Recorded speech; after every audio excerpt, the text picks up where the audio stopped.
Teori postmodern merupakan sebuah pendekatan filsafat dan sosial yang menolak adanya keberadaan yang absolut atau standar universal. Teori postmodern lebih berfokus pada keragaman relatif dan kompleksivitas dalam pengalaman manusia dan budaya. Hal ini menimbulkan pemikiran bahwa tidak ada satu narasi tunggal atau pemahaman yang dapat mencakup semua realitas, melainkan terdapat banyak narasi yang saling bersaing dan bertentangan. Apabila dikaitkan dengan teori modern yang identik dengan adanya modernisasi, rasionalisme, dan ide-ide kemajuan, postmodern merupakan teori yang menolak semua itu karena penjelasan tersebut tidak selalu bersifat akurat. Nietzsche memberikan kontribusi besar terhadap pemikiran teori postmodern dengan mengkritik otoritas tunggal dan kebenaran absolut. Ide-ide yang dikemukakan oleh Nietzsche adalah tentang konsep kematian Tuhan dan pengertian bahwa semua nilai-nilai bersifat relatif dan tergantung pada interpretasi manusia menjadi dasar bagi pemikiran postmodernisme yang menekankan tentang pluralisme, keragamaan, dan kompleksivitas dalam pengalaman manusia.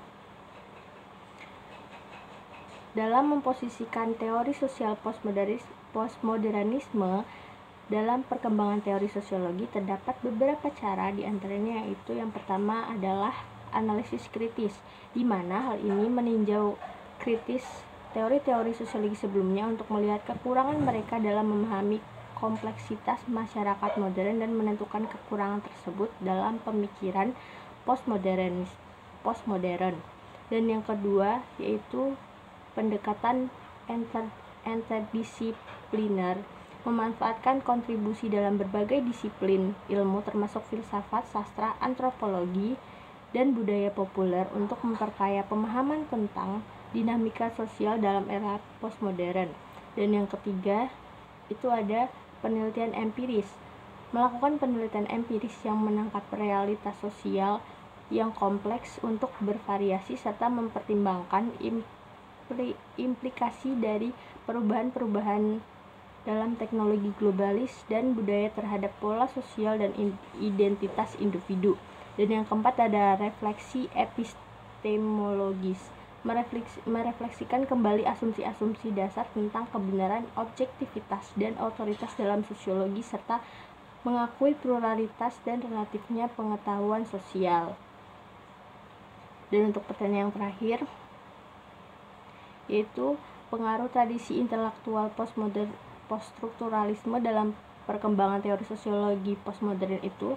Yang pertama ada penolakan terhadap strukturalisme. Tradisi poststrukturalisme menolak ide bahwa struktur sosial atau bahasa memiliki keberadaan yang tetap dan otoritatif.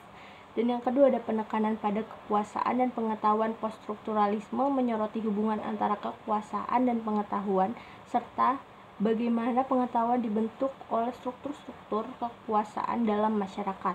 Dan yang ketiga ada dekonstruksi metanarasi. Poststrukturalisme terutama melalui karya-karya Derrida menegaskan bahwa dekonstruksi terhadap metanarasi atau narasi-narasi besar yang mengklaim kebenaran dan mendukung teori sosial postmodern untuk menyoroti kompleksitas dan pluralisme dalam pengalaman manusia serta menolak klaim-klaim tentang kebenaran tunggal. Dan yang keempat ada subjektivitas dan identitas. Poststrukturalisme menyoroti subjektivitas sebagai konstruksi sosial yang kompleks dan terbentuk dalam hubungan-hubungan kekuasaan dan bahasa. Ini mempengaruhi pemahaman tentang identitas dalam teori sosial postmodern, menekankan bahwa identitas tidaklah tetap atau esensial, tetapi bersifat fluida dan terbentuk dalam konteks sosial.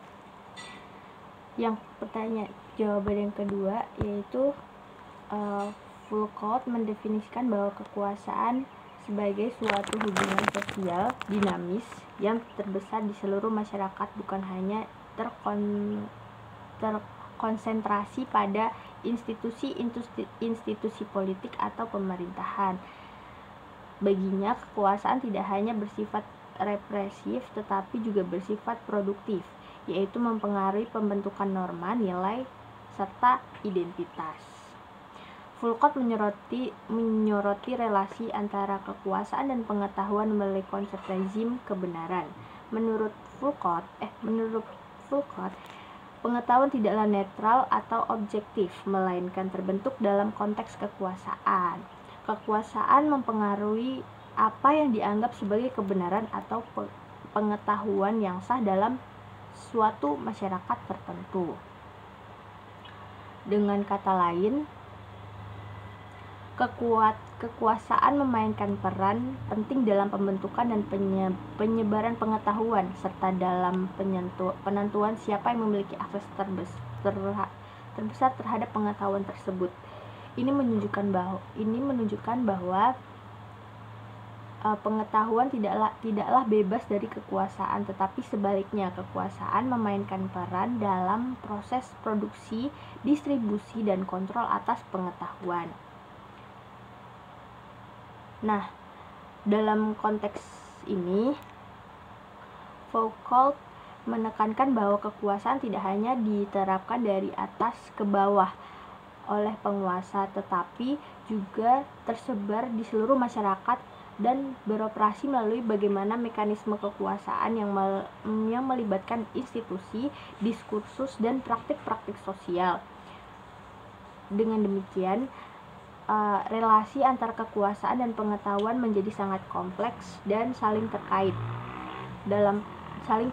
dalam proses pembentukan realitas sosial.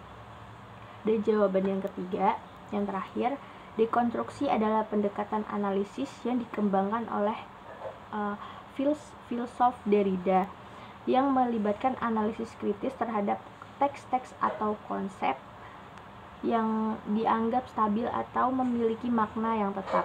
Derrida menyoroti ketidakstabilan dan kompleksivitas dalam bahasa dan pemikiran, serta menunjukkan bagaimana makna tidaklah tetap atau definitif, tetapi selalu dalam proses perubahan dan interpretasi. Nah, dalam pandangan Derrida itu sendiri, dekonstruksi terutama terkait dalam kritik terhadap legocentrisme itu lebih cenderung untuk memberikan prioritas pada kata tertulis dan konsep-konsep rasional dalam pemikiran Barat. Logosentrisme cenderung menempatkan penekanan pada kata-kata tertulis dan logika linear sebagai sumber utama pengetahuan dan kebenaran. Derrida menunjukkan bagaimana logosentrisme